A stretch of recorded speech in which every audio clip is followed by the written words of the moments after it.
Hi,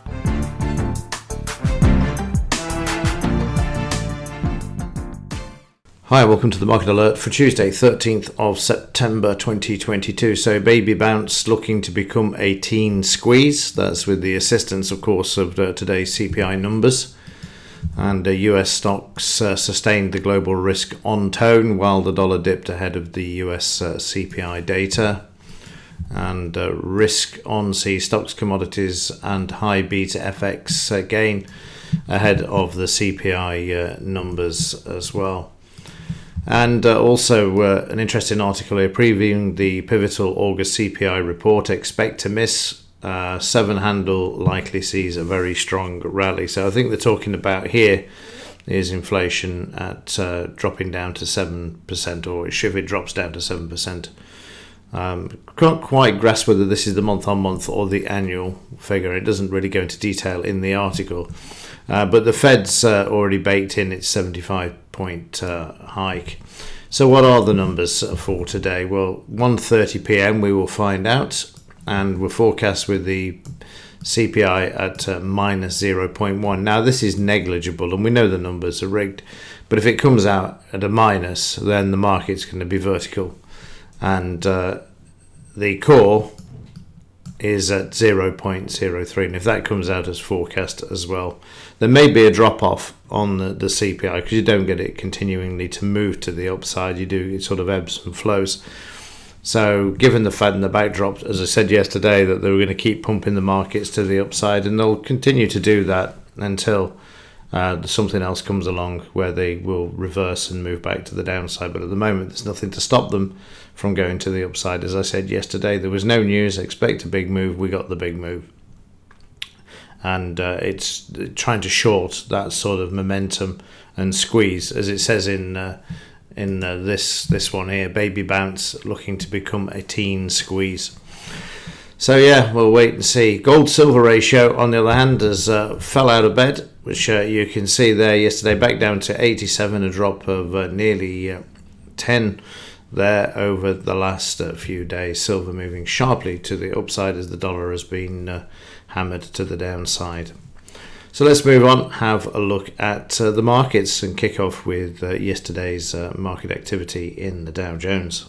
So yesterday we see the Dow moving higher. As I said yesterday, you've got to get through the 50 EMA, the 20 bar would be in the way, along with the 62% retracement there. And it was the market stopping there overnight. You can see just sitting above that 20 bar moving average.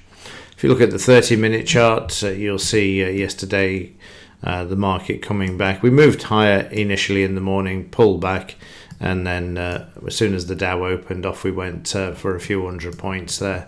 You can see 250 points to the upside, and then a pullback, and then just sideways overnight because the US is waiting for those CPI numbers. So in the daily chart, if we break the 62, the numbers come out better than forecast, then watch the 78 and 89 because it will be vertical. If it comes out a lot stronger, of course, we'll start to see the market reverse back to the downside there. In the German DAX, strong move yesterday, big move for the DAX there, taking out the 13,376 level, the resistance to the left there. And the market coming back in, sitting on this at the moment. We also drove straight through that 50 EMA that I spoke of as well. And in the 30-minute chart, you can see we had liftoff from the start, and that's because the high, as I've said in the market alert before, and I'll say it again, the high becomes a floor, becomes a support, and they move the market to the upside. They don't like it breaking below the low, and if they can get it above the high, including today's high, if we can get the market back above there, it will continue. And that's how you get the rising lows in the daily chart there. You can see them there. So back to the 30 minutes, again, just watch that high and the close, watch the DP. The DP also has the 50 EMA there. Whether the market is active this morning, I don't know, because obviously it's going to be waiting for those numbers at 1:30. Probably get a bit of a rally to start with and then it'll fizzle out, would be my guess. If not, we sell off to begin with and then we come back. That tends to be the pattern at the moment. In the 5 minute for yesterday, you can see the futures were weaker. They then brought it back, and you can see that we've got the nice retracement from being oversold, and then we moved to the upside a couple of 100 points as the market made its way all the way through there, up 100 points by this point, and then 200 points before the market drifted lower as the cash market closed at 4:30 p.m.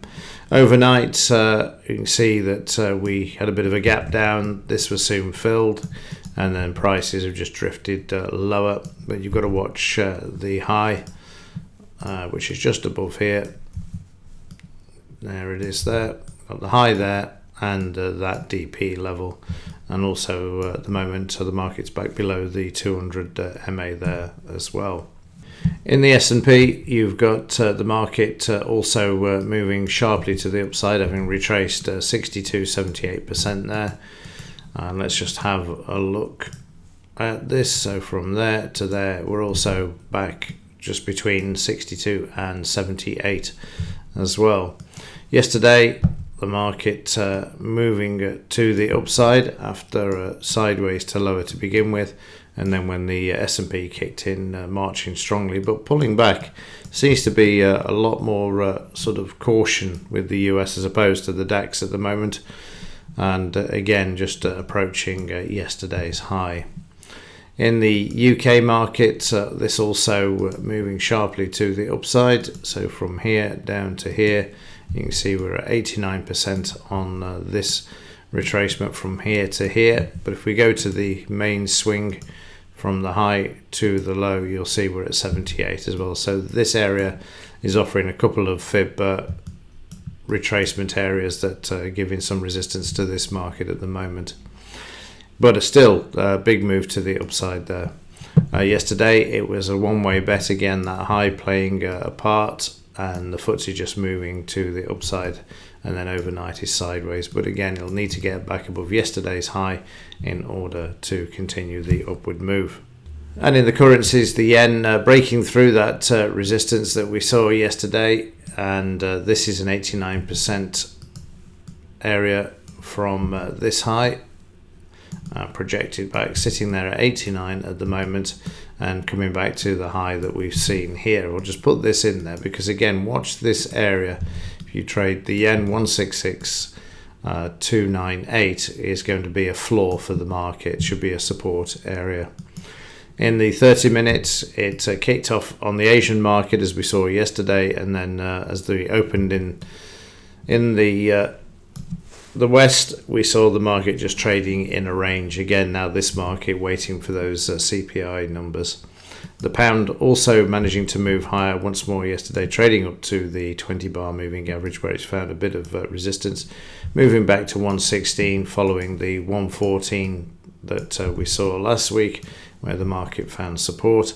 And in the 30-minute chart, you can see the pound there moving strongly to the upside, but then petering out and sitting sideways, and again needs to get above yesterday's high to continue to move higher.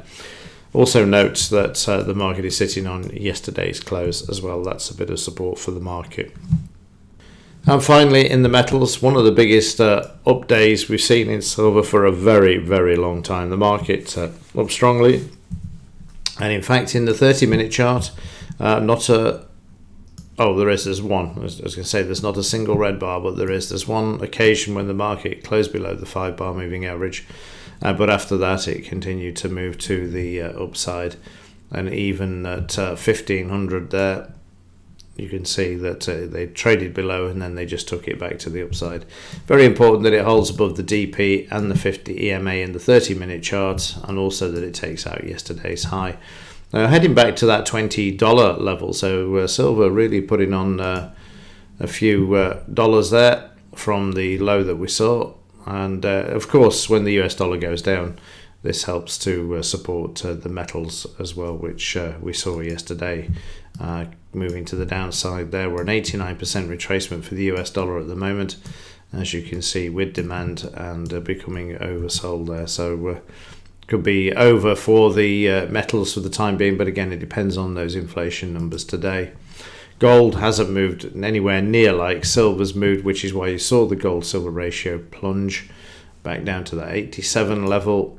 And in the 30-minute gold yesterday, you can see coming off the 200 MA after being oversold, moving back to the upside, but giving back about 50% of its move from yesterday on the overnight, 62 to be precise, so a little bit more just there.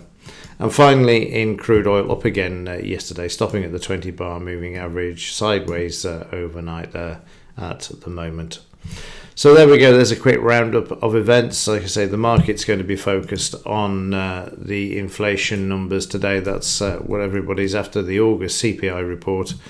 And those numbers out at 1:30 p.m. Forecast of minus 0.1 month on month, and then 0.3 for the core CPI. Okay, that's it for this one. Let's see what happens. And as ever, thanks for watching. And I will see you in the next one.